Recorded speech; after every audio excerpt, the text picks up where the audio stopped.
am Marty Nemko. This is another of my fictional short stories. This one's called Vacant.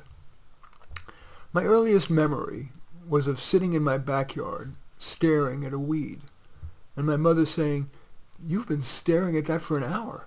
Come in, it's almost dinner time." She'd always pushed me to be with other kids. But I was always happier alone, sometimes listening to music, sometimes watching people, sometimes just staring.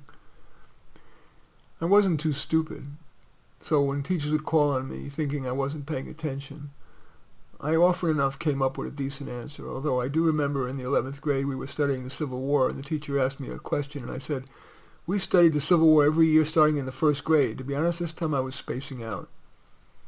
No surprise, I didn't feel like going to college. I got a job in an Amazon warehouse.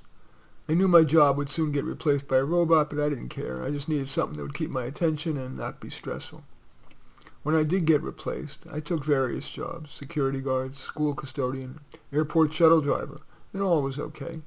I liked people watching, and I think I was happier than most people with so-called better jobs.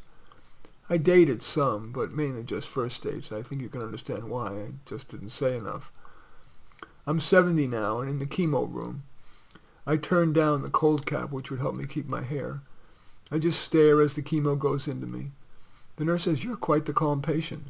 I nodded and thought, well, there are 8 billion people on the planet, and all of us are going to die, just like the billions before did and the billions after will. Tell you the truth, I'm not sure if I care whether the chemo works. Anyway, that's Vacant. As usual, I welcome your thumbs up and accept your thumbs down. I always look forward to your comments, and especially like it if you hit the share button below. Share on your social media so that my efforts can have broader impact. And I am flattered if you choose to subscribe to my channel. And certainly would welcome you taking a look at any of my 35 books. Perhaps most relevant to this would be Dark. Those are short stories on life's darker side. But all 35 are on Amazon. In any event, I thank you for watching. I am Marty Nemko.